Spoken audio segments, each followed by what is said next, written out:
excited. It's a dream come true. And I feel like, growing up as a kid, you dream to be in this position. So I'm just happy to be here. It's a blessing. Thank you for that. Our first question comes from Ryan Hennessy.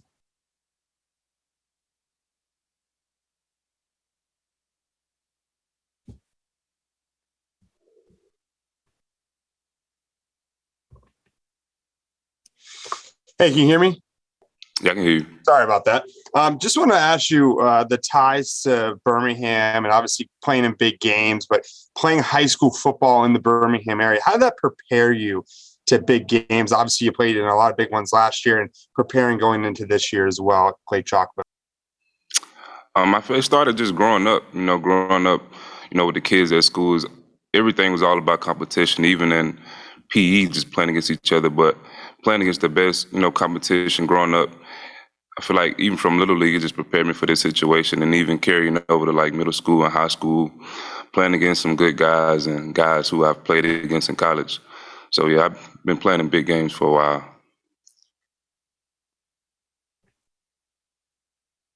Our next question comes from Jeff Spiegel.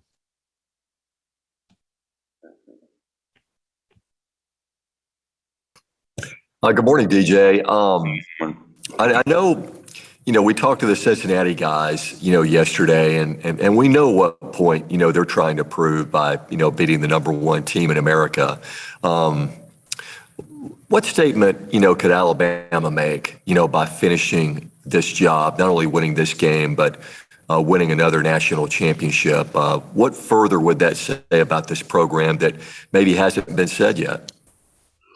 I mean, for like right now in this season, I feel like it would just show consistency. I feel like that's kind of been an issue with us this season. Like we show flashes of like the team that we could be and like the potential that we have. So I feel like that's what we focused on right now, just being consistent. And, like you said, just finishing this season strong. And I feel like, we have good seasons year in and year out, but it's time to finish. Our next question comes from Nick Kelly.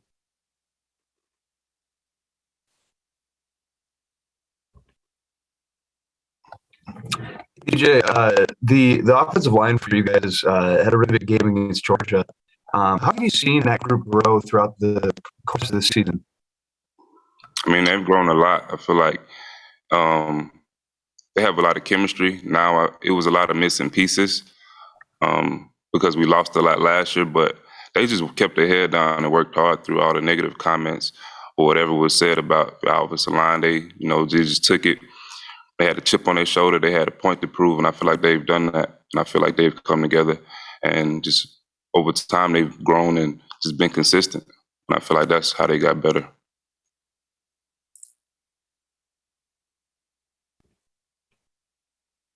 Our next question comes from Mike Mursky. Michael Mursky from the Next Network. Hey, DJ, you're a big run stopper for the Tide, and Jerome Ford is having an excellent season for Cincinnati. How do you plan on slowing him down this week? Just doing my job. I mean, Jerome is a great player. He's a real good back, a very great back. So just being disciplined and doing what I can do, just, playing the right technique and just, doing my job, like none more, none less. So. Our next question comes from Ivan Mazel.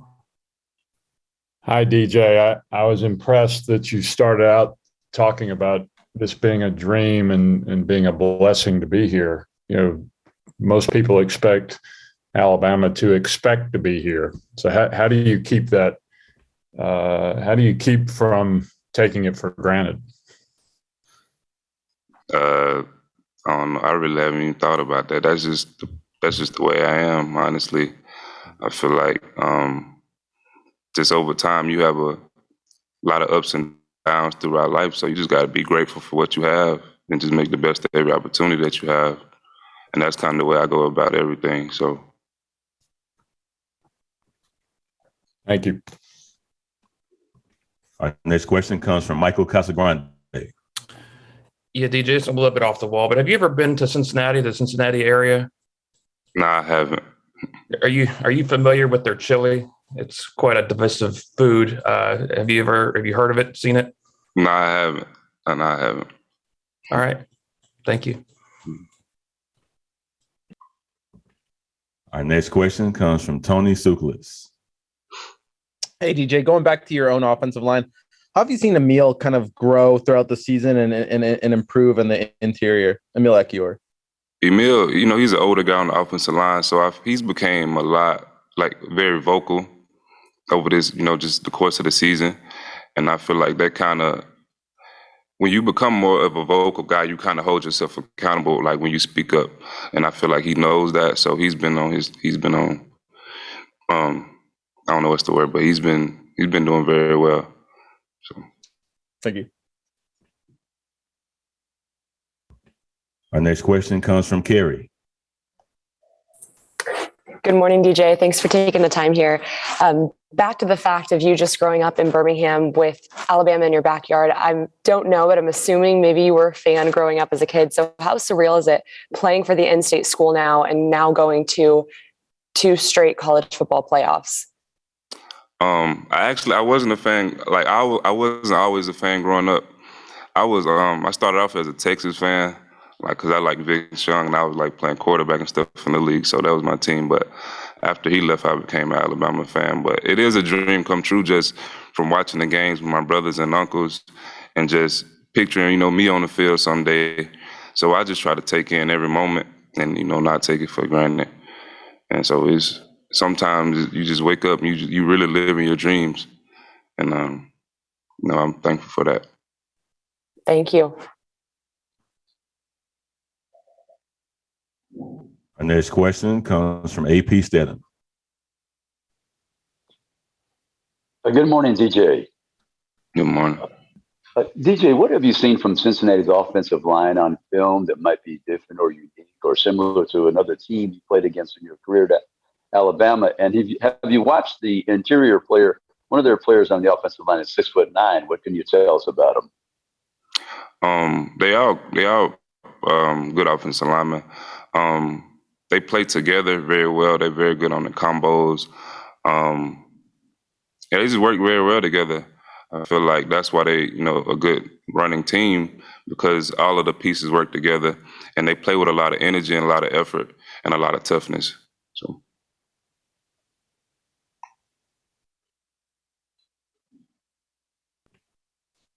Our next question comes from Taylor Kaufman. Hey, DJ. Good morning. Taylor Kaufman with CBS 42 out of Birmingham. I was just wondering what your highs and lows have been of the playoffs so far. As far as what, highs and lows? As far as what? I don't know. Just for you personally, what, your favorite experience and, maybe something that's man, this is a bummer. I haven't had really any bummers, I would say. I mean, I'm just happy to be here, honestly. So that's kind of my high. I've been, on the high this whole time. I'm just happy to be here. Okay, thanks. Our next question comes from Jeff Spiegel. DJ, if I remember correctly, you scored a few touchdowns when you were at Clay Chalkville High School, lining up in the backfield on goal line situations. Have you ever gotten in Coach O'Brien's ear when you get to the goal line and say, hey, man, put me in? Or is, scoring touchdowns overrated? No, it's definitely overrated. I mean, I actually have, joked around with him. I asked him. We joke about it a lot. But it's not nothing that I press him about it, anything like that. It's whatever. If I get one, I get one, and I would be happy to do that. But I joke with him a lot, though. Our next question comes from Ryan Hennessy. Yeah, DJ, I want to ask you about your head coach, Nick Saban. What is your favorite Nick Saban story since you've played with him? Favorite story? It is probably be just one of his jokes or something like that. I don't know. I can't really think about it right here on the spot, but it probably just one of the jokes he said. Our final question for DJ comes from Tony Sukulis. Oh, DJ, my question's already answered. I'm sorry. My question's already answered. I'm sorry. I didn't know I had my hand up. I'm sorry. Oh, All right, Kerry Osep will give you the last question for DJ.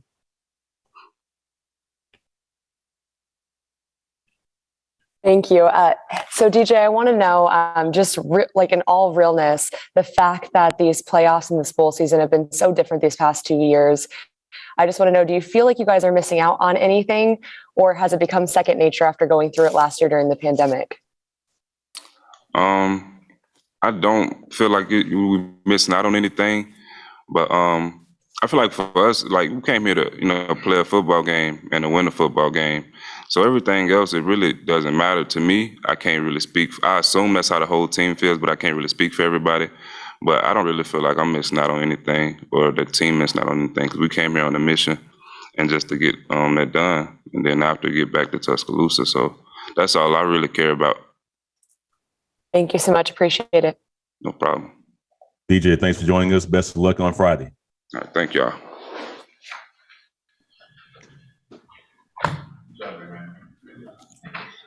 He seems like a cool, humble dude.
Joining us now is wide receiver Slade Bolden. Slade, good morning. If you would, provide us an opening statement about the excitement of being in the college football playoff before you open the floor for questions.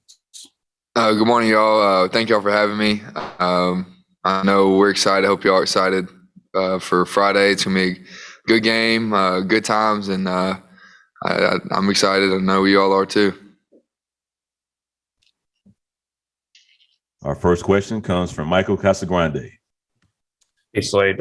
Just with Bryce Young, we see him, we get him on Zoom. We talk to him a little bit, but we don't really get to know, I guess, the full Bryce Young. Is there a story? Is there a moment that stands out to you that people wouldn't see of him that would explain who he is?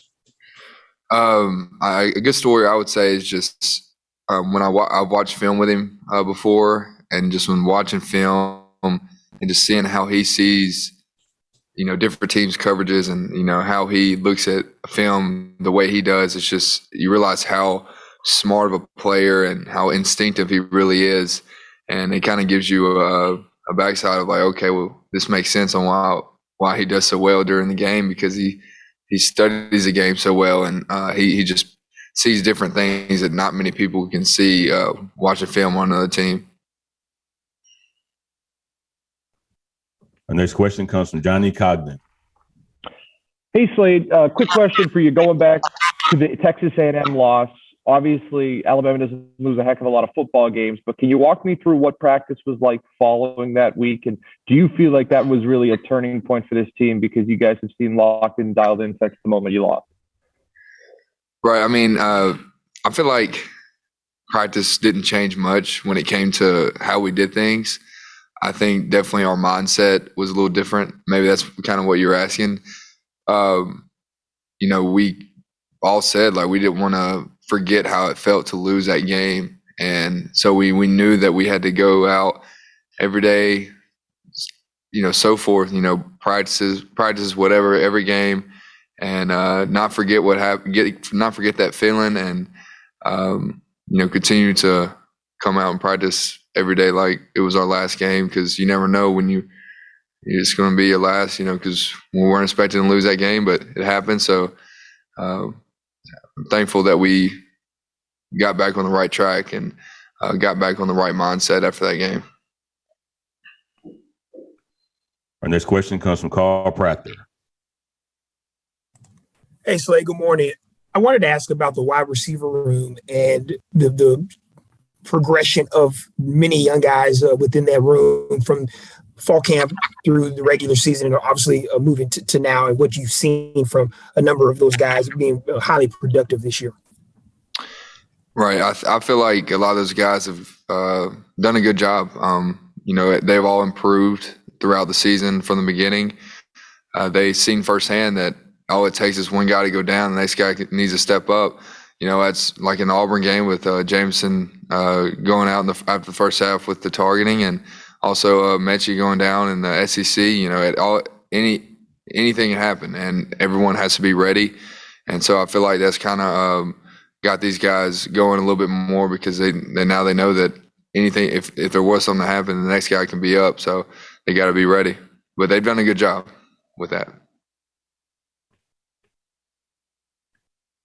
Our next question comes from Mike Rodak. What's been the impression in the receiver room of Ahmad Gardner, the Cincinnati cornerback, and just as a group, how aware of you of him not allowing a touchdown since he's been at Cincinnati? We more, when we're looking at film and looking at any team, whether it's Cincinnati or teams we've played in the past, looking at the coverages and how they play different receivers and the leverages and all that stuff. With Cincinnati, obviously both corners are very athletic. They've done a good job all year, and we have to be on our best game and be the most prepared we can when going to face them, just like we have been all year, and that's what we do every game. Our next question comes from Jeff Spiegel. Slade, it used to be that, you would hesitate if you were a coach counting on a true freshman to come through and make a big play like Brooks did in the Iron Bowl. What is it about these guys who come in and they're just so ready for big moments like that now? I feel like it all comes with how we prepare. And I feel like we're going against the best defense every day in practice. So that also prepares us for moments like that. And also you got, Coach Saban on the field every day at practice. So, if you could do well during that, and I feel like that's harder than actually going out there and playing in the game. So that also could be a good reason. But Corey did a good job, stepped up in a big moment. Happy for him, and we're continuing to improve from that. So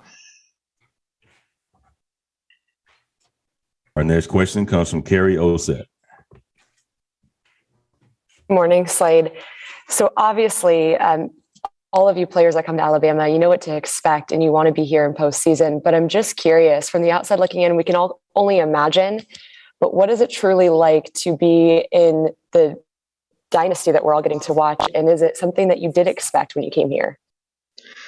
Well, I was expecting and also hoping that's how it would be. Now this is my third time being in the semis, and I'm only thankful and blessed for that. But it's a very, I'm very thankful for these games and being able to be in this position, and just continue to say that we're not done yet, and we still got this game, and hopefully everything works out the way we have planned all year. Our next question comes from Billy Witts. Good morning, Slade. I'm just wondering, like, at the start of this year, I mean, this season has been different because players around the country have been able to, have access to the vaccine that they didn't have last season. But these last few weeks, with the latest variant, I'm wondering how, did you sort of think that you were past the worst of this, or not even the worst of it, but just that, that you had to, worry about, positive tests and outbreaks. And I think now we've seen like 7 schools that have had to not play in bowl games. Yeah, I mean, I never know when it's actually going to end. I hope it ends as soon as possible.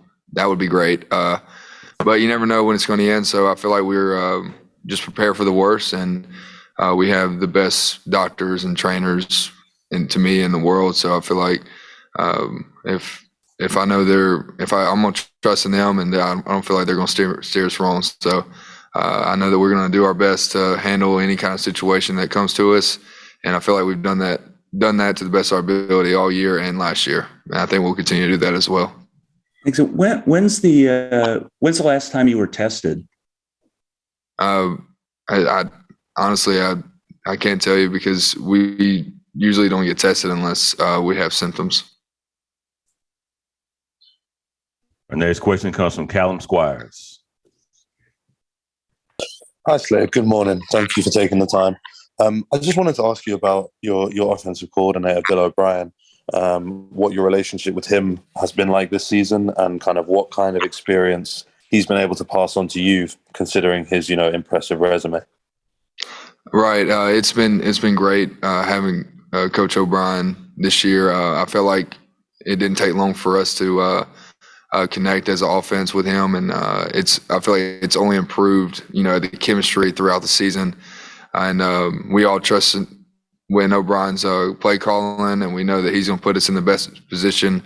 And the best thing about Coach OB is, like, he wants success for us, and he wants us to do well more than him. So he's going to try to put us in the best situation he thinks, and we all trust and believe that that's the best as well. Our final question comes from Tony Suklis. Hey, Slade, I know you don't really like talking about yourself, but do you kind of feel that you're a little bit underrated? And does that kind of create a little bit of a chip on your shoulder when you're out there? Yeah, I try not to think about it, but, there's a lot of people, when I was getting recruited, said that I would never play at Alabama, that I never should have came to Alabama. And then I started playing, and then, he'll never start. And then I started. So, yeah, there's always something else, he'll never do this or that, but it's okay, because I enjoy it. Thanks. Slade, thank you very much. Best of luck on Friday. Thank y'all. You have a good day.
heard that question, right? Yeah.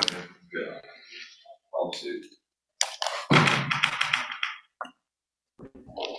As we continue with our interviews, we're joined now by Cam Latu. Cam, good morning. If you would, provide an opening statement about your thoughts about being in the college football playoff, and then we will open the floor for questions. I'm very excited to be in the playoffs. You know, we worked so hard this off season and this season to get where we're at, and we overcame adversity and really found who we are to be where we're at. And so we're excited to play in this game. Our first question comes from Ryan Hennessy. Hey, Cam. Thanks for taking the time. I just want to ask you about Jameson Williams and what kind of receiver he is to open up other receivers like you at the tight end position. And when Mechie was on the field and Slade, what does he do to kind of open up, take the top off the defense for you guys to succeed as well? Jamo, he brings a lot of speed to the offense, so he can really bring two defenders off somebody so he can open up another receiver, or he could just like run right past the defense and just score touchdowns like he's been doing all season. But he allows other receivers to get open by taking double coverage because of his speed. So that's what he'd be doing. Our next question comes from Johnny Cogden. Hey, Cam. Good morning to you. Obviously, coming into this tight ends room, Jahleel Billingsley had such a good season last year, wins the national championship, and then from week one against Miami, you make a couple plays, and you've really taken over some of the playing time at that position. Can you just speak to your relationship with Billingsley and how you guys kind of work off each other and help each other improve your games? You know, Jahleel, he's like my right-hand man. Ever since he came in, we clicked in the tight end room and just trying to grow together. We both have different attributes we bring to the offense, and both of us, I think, are a great duo to this team. Our next question comes from Taylor Kaufman. Good morning, Cam. You mentioned adversity in your opening statement. Just talk about the wild ride that this 2021 season's been. It's been a special journey, especially knowing that a lot of people doubted us throughout the season, and we had to just find our identity as a whole and know that if we didn't come back from the loss, that we wasn't going to be able to be where we're at right now. So we had to just lock in and find the weaknesses and just build on that. Thank you. Our next question comes from Carrie Osep. Good morning, Cam. So your background deals with adversity, just with the fact that you switched from D end to tight end. That's kind of in the storyline for this Alabama team this year, is handling adversity. So if I want to ask a question to somebody about adversity, I think you're the one. How has that worked in your favor this season? And just even talking about being doubted, why do you think that going through that adversity has made a benefit possibly for this year? I think the adversity helped me because it just built my mentality more to really strive for what you want and to never stop until you get it. So, and don't really listen to the doubters and just focus on with yourself one day at a time. And that's all I was doing from when I got here, started tight end to now. It's just not really worry about nobody else but yourself and just put your team first. Thank you. Our next question comes from Billy Witz. Morning, Cam. I'm just wondering, yesterday UCLA, I think they became the 7th school that had to opt out of a bowl game because of COVID issues. When you've seen these things happen over the course of the last few days, how does that register with you as a football player who's got a very important game coming up? Well, we know what's at stake, and we know that what's out there in the world, the virus and stuff, so we know how to handle it, and we made rules within our team to stay away from the virus, so we got that under control. Our next question comes from Nick Kelly. Hey, Cam, kind of random question. Both Slade and Bryce have referred to Coach O'Brien as Coach OB. Do you know who started that nickname or how that kind of came to be? I mean, his initials is OB, so we just don't say O'Brien. We just like to say OB faster. I don't know. Maybe I say both. I don't know. That's it for that question. Our next question comes from Tony Stukless. Hey Cam, you talked about making that decision to stay within the hotel. What are you guys doing to pass time when you're not on the football field? And are you doing anything in particular as a team to just kind of pass the hours? Recovery, watching film, and just bonding as a team. That's how we're doing. Just Anything getting ready for the fun? game. Anything fun though? Like anything like in particular? Like Getting ready to win. That's fun. Next question comes from Jeff Spiegel. Cam, you mentioned that after the A&M game, a lot of people were counting you guys out. It's hard to think of Alabama as kind of an underdog thing, underdog role. Will Anderson mentioned that I think on Monday. Do you guys take kind of that me against the world approach when it comes to games like this and since that A&M loss? We really just try to put into perspective that nobody matters besides us and what we do when we play the game. And we dictate how we play the game, and we try to just not worry about what they do because they got to react off us. So we try to just put our foot forward first and just try to, dominate the game. Thanks.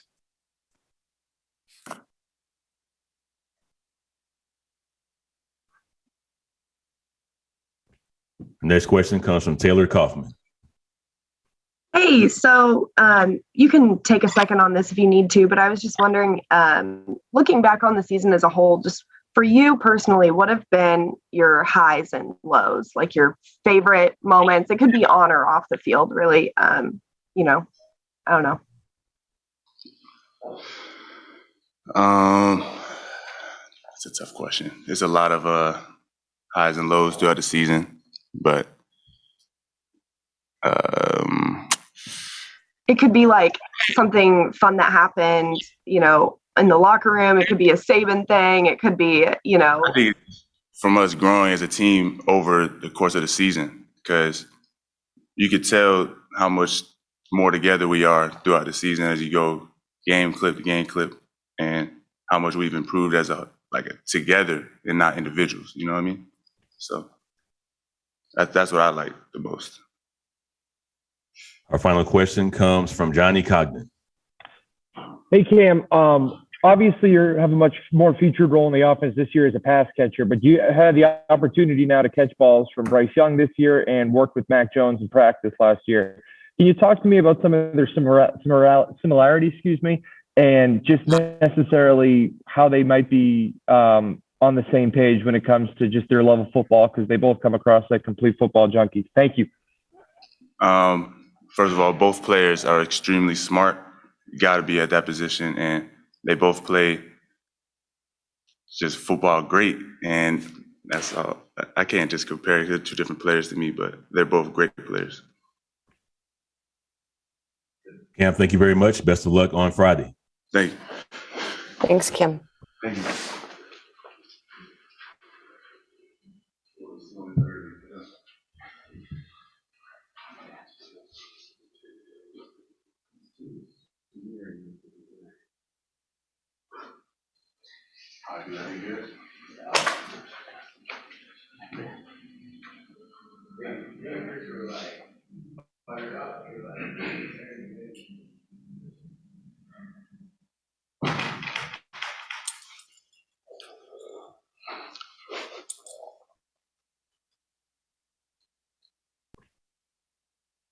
Joining us now is linebacker Christian Harris. Christian, good morning. Thanks for joining us. If you would provide us an opening statement about your excitement of being in the college football playoff before we open the floor for questions. Oh, yeah, I just want to say good morning. It's definitely a blessing to be here. Another opportunity for us to, like I said, last year, be in the playoffs and compete for a spot in the national championship after this game. And if we, handle this, so it's definitely a great opportunity for us. Our first question comes from Ryan Hennessy. Thanks for the time.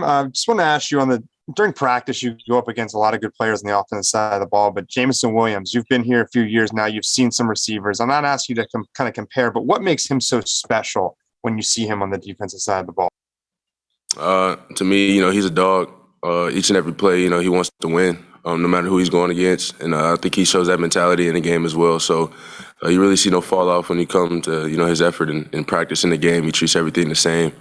And, I think, he really develops those great habits that he does in the game in practice.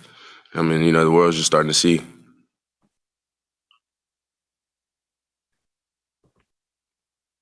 Next question comes from Tony Tsoukalos. Hey, Christian, what have you seen from Cincinnati's tight end Wiley? Just what kind of challenge does he present in terms of, what he can do in the passing game? I mean, I think, the tight ends are utilized very well in their scheme. They have very great players, all around their offense, not just their tight ends. So, they're all very disciplined in doing their job and executing their game plan. And, I mean, you see the success that they have from that. So, like I said, they're a very great team, and they'll present really good challenges for us. Our next question comes from Mike Mursky. Michael Mursky from the Next Network. Hey, Christian, you get to play for Nick Saban, and you get to be a defensive leader for the team. Can you take us through the Saban experience in the playoffs, especially with the role that you have? I mean, it is a new season when you get to the playoffs. You start 0-0. It's want to go home. That's the mentality we got to have as a team. That's something, we really strive on, make sure everybody stays on the same page with. And, of course, playing for Coach Saban is a blessing. He's the greatest coach of all time. And, I love learning from him. Any moment, whether that's him correcting me, I love that because, at the end of the day, I know he's making all of us better, and that's what he wants for us. So.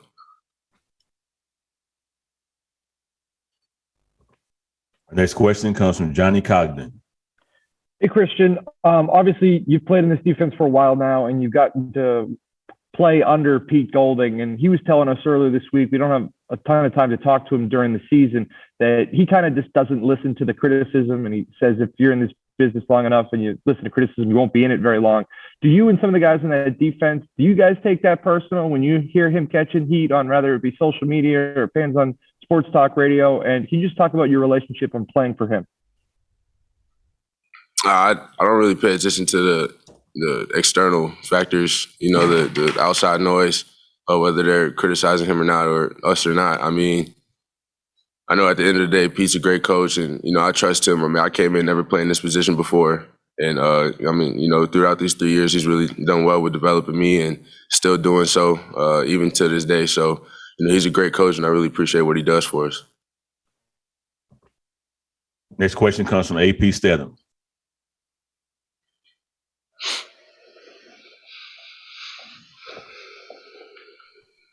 Good morning, Christian.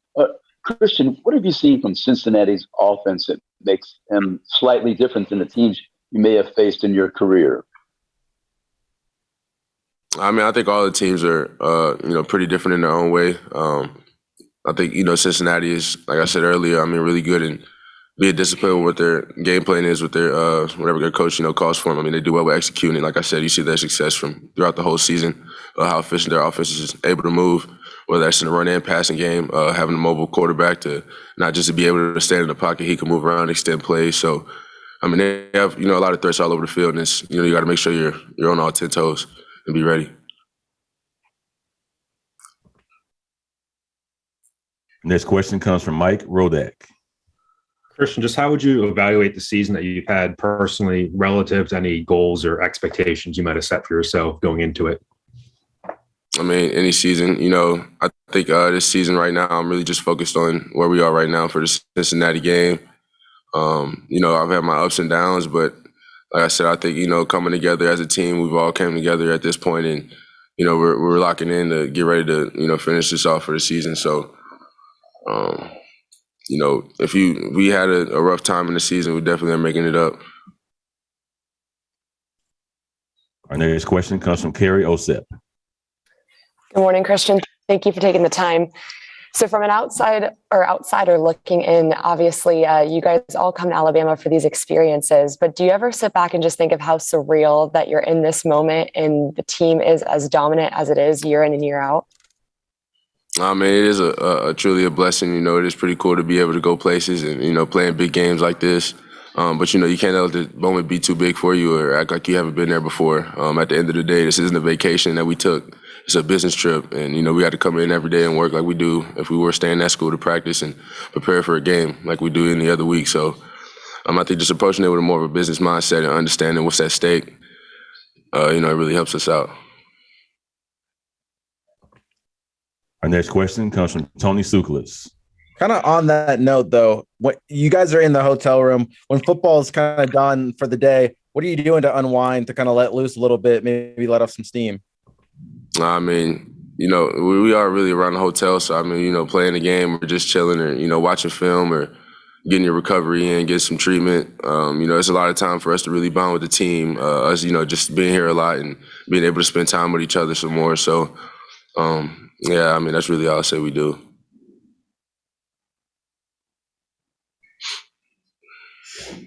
And our final question comes from Michael Mursky. Hey, Christian, could you talk a bit about Desmond Ridder, the Cincinnati quarterback? He's had a great year. Is there a way that you plan on containing him this week? I plan on doing what Coach wants us to do, whatever my job is individually and whatever everybody else's job is, whenever that play is called, to execute whatever that is. So, I mean, he's like I said, he's a great player. He can extend plays. I mean, he can do it all, honestly. So, it's a lot of threats that he presents for us, and we got to be ready for it. Is there any weaknesses you've discovered in his game? He's a really great player. I know we got to execute Coach's game plan and be ready for the challenge that he presents for us. Thank you. Christian, thank you very much for joining us. Best of luck on Friday.